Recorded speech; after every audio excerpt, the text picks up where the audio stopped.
Hello and welcome back to the Nasty Metal production channel here at YouTube, and welcome to another album of the week. This, of course, is episode number 74.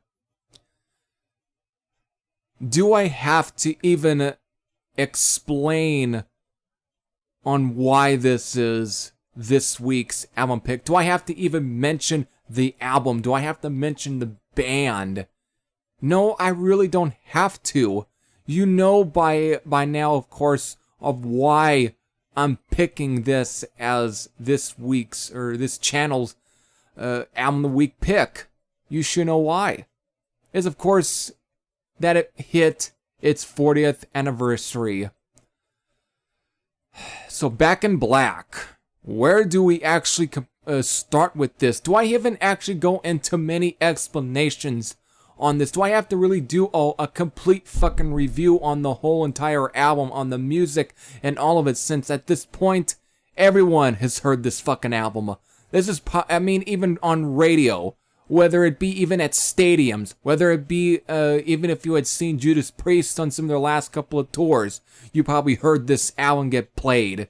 You heard every bit of this album has been fucking played, and everyone has heard it. I don't have to say anything much about the album itself. It's pretty much the self-explanatory. You probably even bought this record based off of how a lot of, let's say, like Rolling Stone magazine listing it as one of the greatest albums ever fucking made. Basically, even next to Highway to Hell. You know, basically, it's one of the AC/DC's most groundbreaking albums, and for some of the, very apparent reasons. I mean, this album was released 5 months after Bon Scott's untimely death.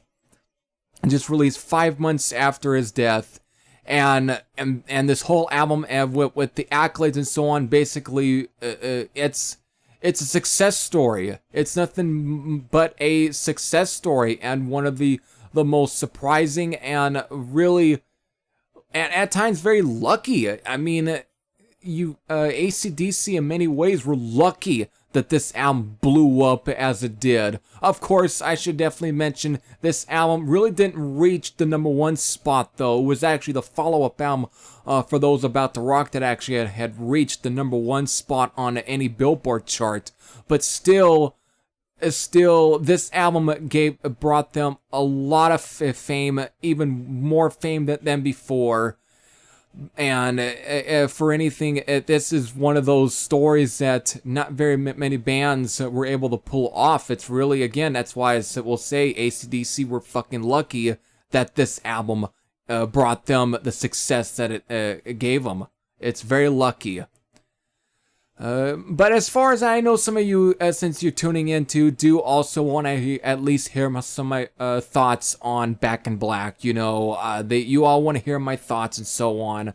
And I don't, again, the only thoughts I can have towards it is the fact that it's actually not my favorite AC/DC record, even though that might be kind of crazy for some.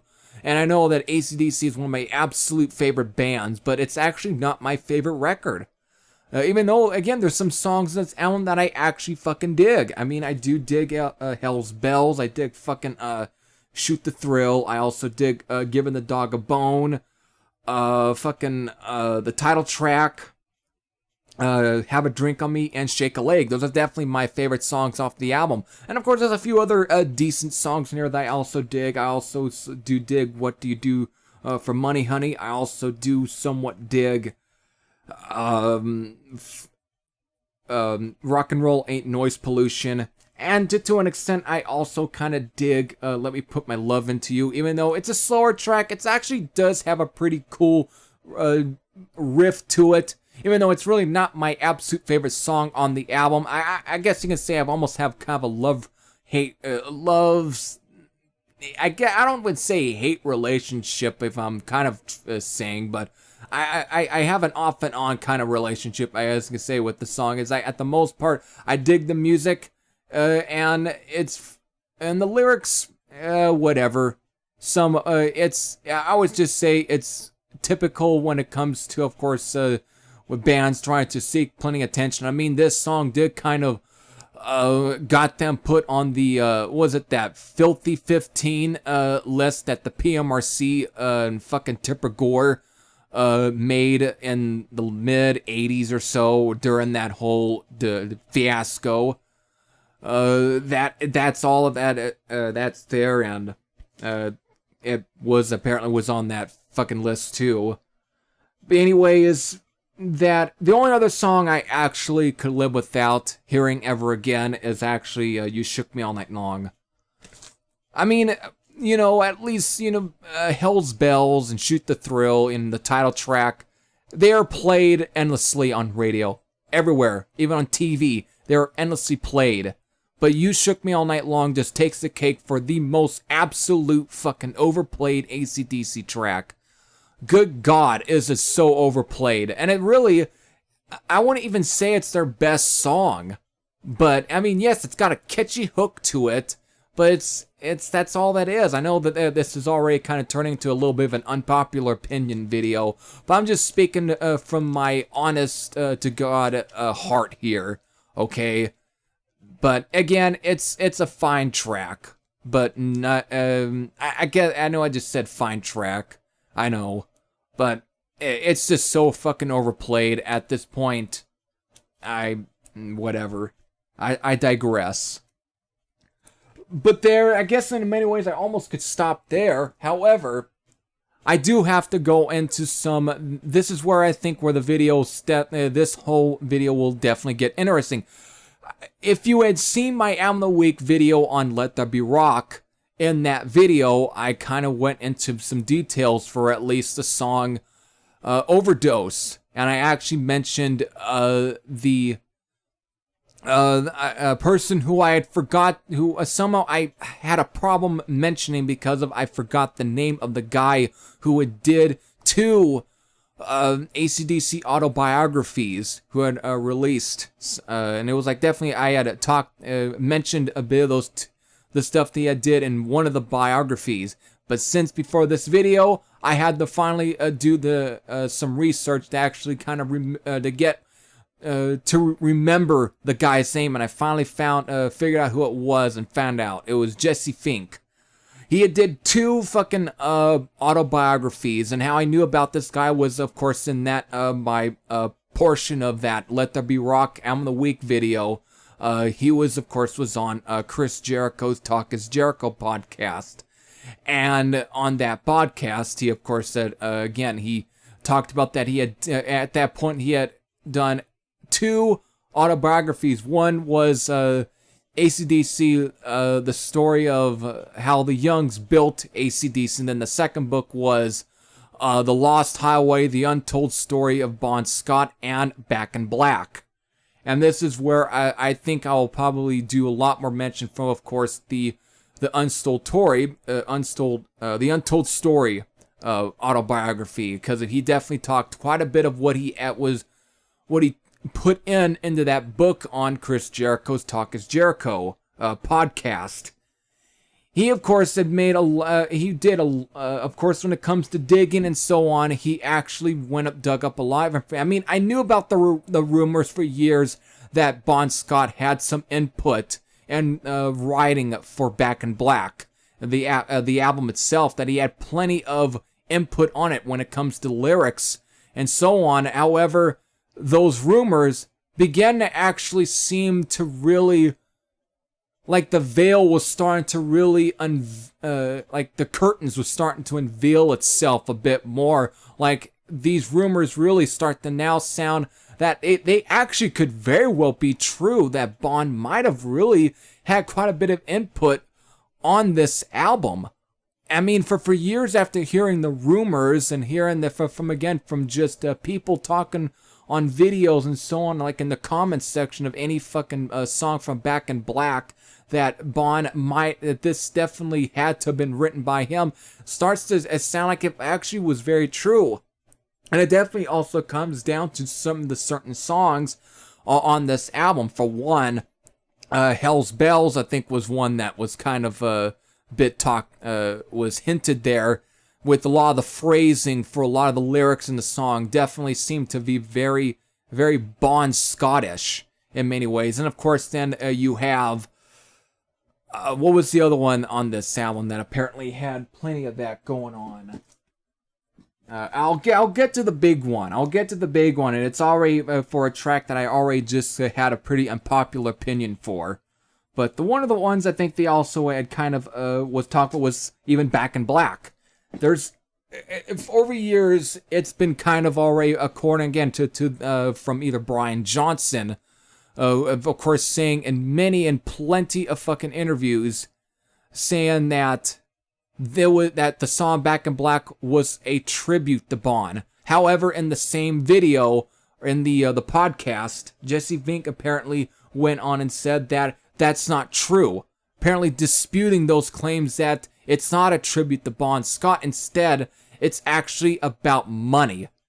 There's a lot of talks that it's not about Bon Scott. It's just about the whole basic idea of money in general. On how, I mean, AC/DC has done plenty of songs about money. I mean, you had, of course, Ain't No Fun Waiting Around to Be a Millionaire, at least for a good example. Of course, Down Payment Blues off of Power Edge. You know, you had at least some of these songs would definitely seem to involve a little bit of the topics of money. And of course, on this album, you have What Do You Do for Money, Honey? Which, of course, there has been a Unearthed track, and it's, that was released. And it was on it's been on various bootlegs, but there's an acoustic rehearsal piece from Bon Scott where the riff that Bon Scott is playing in this track, this very short track, and I forgot the name of it, but if you look up at least unreleased Bon Scott material, you might actually find this particular track. It's a short one. It's just, again, an audio recording of just Bon Scott on acoustic guitar, and many have pointed out that the riff that freaking Bon Scott is playing on this acoustic guitar sounds very similar to either some said, What Do You Do for Money, Honey, or it being Given a Dog a Bone. But again, for when it comes to the song Back in Black, it's disputing the claims that this is not a tribute to Bon, and instead it's just about the topic of just money in general. And if you actually, again, pay more close attention to the lyrics, it actually just seems like more of a kind of a pompous way of saying, I made all this fucking money. I mean, look at what it did for the band. In many ways, they were Back in Black. They made all the fucking money in the world with this record. And then, of course, prior to that with Highway to Hell, I mean, they were beginning it. So that's why I guess you can say the song itself summons up even the whole career of just AC/DC. But again, that's the one of the theories is it's not and it seems to be pretty true. It just sounds so fucking true in many ways. The way that all the information that is just coming out about it, it seems that the song itself is just about money in general. But the big one when it comes to, of course, the theories of Bon Scott having writing input on is actually on the song You Shook Me All Night Long. This is the one that kind of just really made my eyes pop out. A lot of it is just really fucking surprising. And it just made me really kind of go on that. I get that it may hit me, even though it's not my favorite song on the album, like I said. But it's just, it kind of made me really go and think like, damn, this is really starting to turn out to be kind of interesting here. Because Jesse Vink apparently went all the way out to I think out in America. I think it was out in California. Definitely had to have been out in California, and basically went and kind of retraced a lot of the last footsteps of Bon Scott, and that's where he went and paid a visit to apparently to one of, at the time, one of the very last females that Bon Scott ended up having a relationship with. I can't remember the name. I don't know if he mentioned a name, but that's all it was. I think it's just by me having, again, very shitty memory. But again, this one woman that apparently, again, spent some time with Bon Scott before he died, told Jesse Fink that, while I think it was, Bon Scott was, I think he was like sunbathing out in the sun, again, by the pool and whatnot, and apparently was humming the whole lyrics and so on, or just the whole, the riff and so on, too, of course, You Shook Me All Night Long. She swore she heard him actually, and it seems to be very good memory that, from this woman, that basically Bon Scott was humming a lot of the music and so on, too, You Shook Me All Night Long. And of course, as Jesse Fink then even put more pieces together by also looking at her, and then also making a lot of the comparisons to some of the lyrics in here with, again, a woman with the American thighs and so on, and just looked at her, it's like, goddamn. Obviously, Bon had to have definitely wrote You Shook Me All Night Long. That's just the way it looked. There's no way that Brian Johnson fucking wrote many of these, and I mean, no, not a way to disrespect anybody, but it just seems like there's obviously been some lies that have been told throughout some of the whole duration and the whole career. It's really surprising and really interesting stuff from that whole Talk Is Jericho podcast with Jesse Fink. A lot of it was really eye-opening for me. And it definitely kind of sheds some light to a lot of the stuff, even for the process of Back in Black.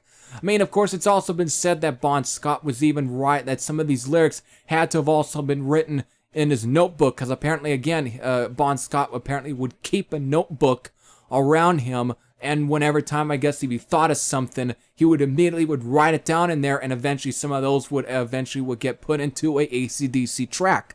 And that seems of what they did. They probably had found that notebook and might have just kept it to themselves. And this is where I think it even came to the, I guess you can say the shitty part of some of it, that they basically kept this, all of this a secret from, of course, not just the fans in general, but even the family of Bon Scott, like the parents and so on, that it might have been kept. Or how do we know that maybe they told him to keep some of this a secret? Who knows?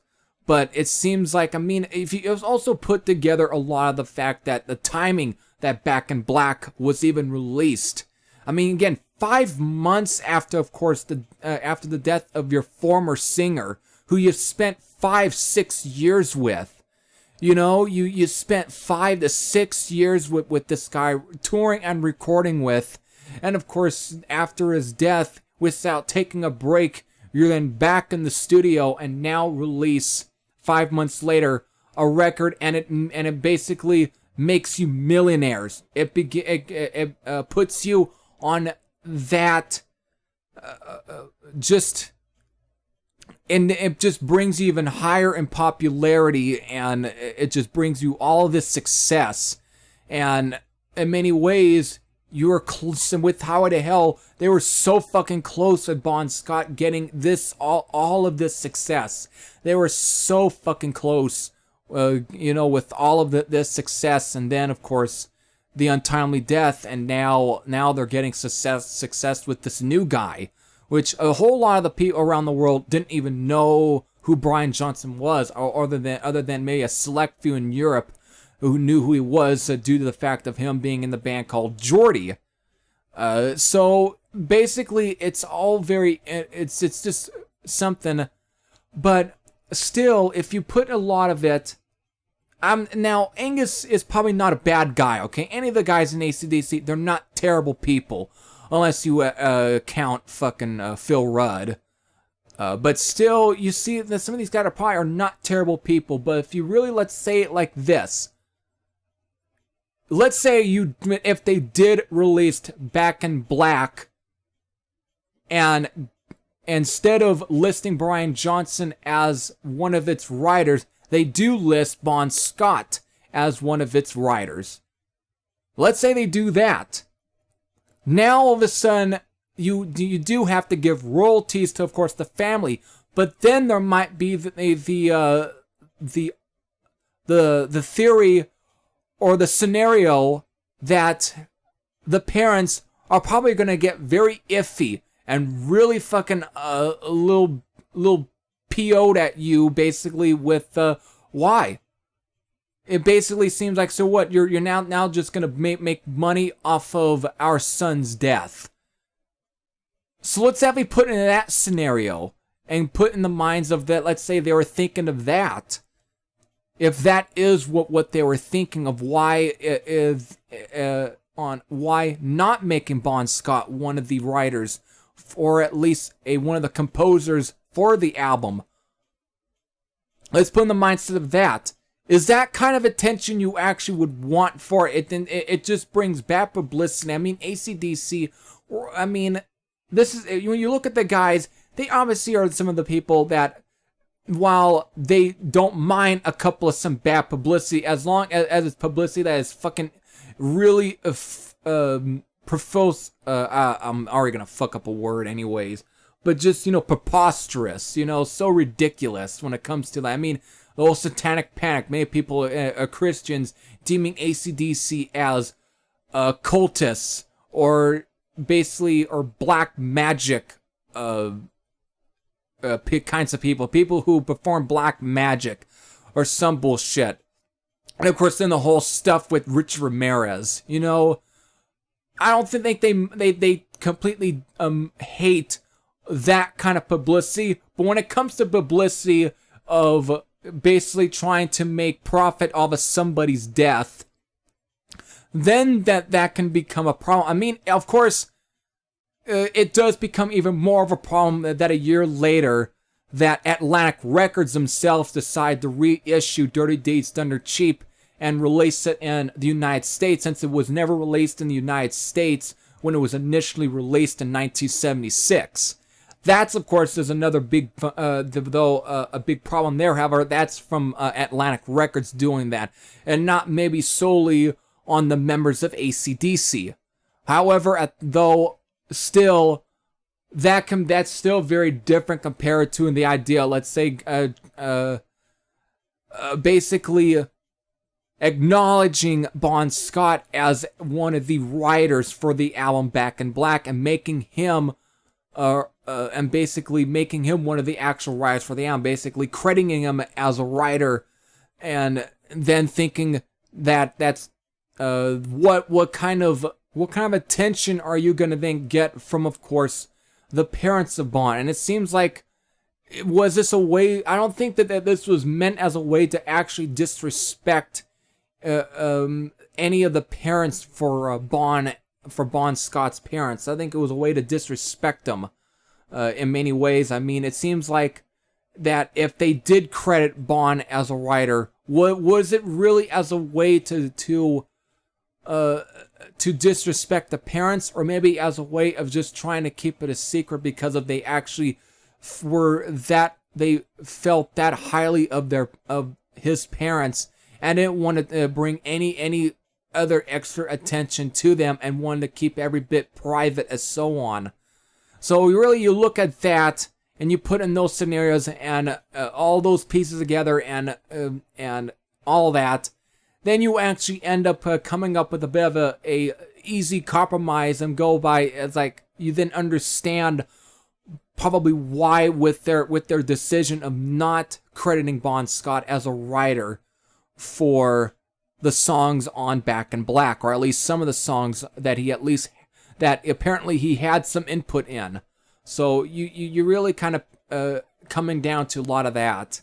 So it's really interesting. It is. It really is interesting with what was really said, what Jesse Fink had pointed out and said and just talked about in that podcast for Talk is Jericho. It was really interesting.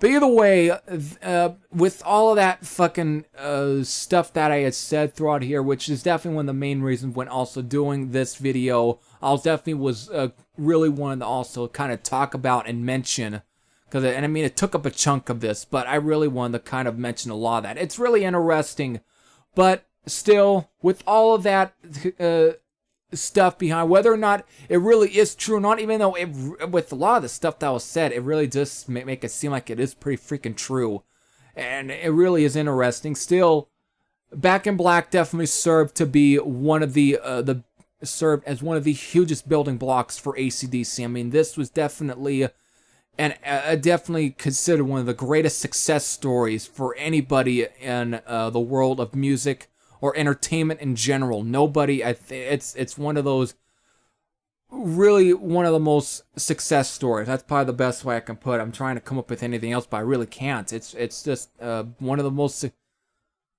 luckiest stories in all of the world, and AC/DC obviously made a big fucking career out of this, and to this day, every bit of what they've got today was all due to, of course, Back in Black. Whether you question the timing of the release for the album or the recording and so on, still, with all of that, it should have destroyed their career. It should have, but instead, it actually made them superstars. It made them the biggest fucking superstars in all of the world, and it's why today they are one of the biggest fucking bands to this date. Whether or not you hate this record or you love this record, you cannot deny the fact that it brought them this much success. And for any band, anybody would dream of this kind of fucking success. They would have loved to have any sort of this kind of success, to sell out stadiums all around the world and be the main event of that stadium, be the very last band, the top billing band for there. Everyone would dream to have this kind of success, to have that one record that just gives them this much. I mean, even after this record, whether you question or not they were as good as this or not, still, even if you go on and talk about how the albums after this didn't sell as well, whether it be, again, for an example, Flick the Switch, Fly on the Wall, and Blow Up Your Video, whether or not you go and say that those albums didn't sell as well as this one, even though Blow Up Your Video did pretty much sell pretty good, actually, for AC/DC, for there. It actually, and it was, like, again, another pretty good building block to, of course, the Razor's Edge, which, of course, brought them just as much success as well, and kept them in the top billing spot for years. And eventually I'll get to the Razor's Edge. I mean, it's also reaching its 30th anniversary this year. But still, even if people will then go on, well, Flick the Switch and Fly Well didn't sell well. Well, if they didn't sell well, then how the hell were they still able to sell out so many stadiums? It should have dropped them a little bit below that, and should have made them the second billing band, or even in many ways maybe an opening band. But it didn't. It didn't really hurt their ticket sales at all. So really, just because of Back in Black did them so. This sound did them so fucking good that any album after this, even how bad the sales were, it didn't even hurt them. Everything was just so based off the fact of how huge this record was for AC/DC. This album basically made them, again, it made them millionaires. I mean, for years singing about waiting around to be a millionaire, they became millionaires with this album. So with that, definitely considered by many and amongst critics and so on as one of the classic records of all time.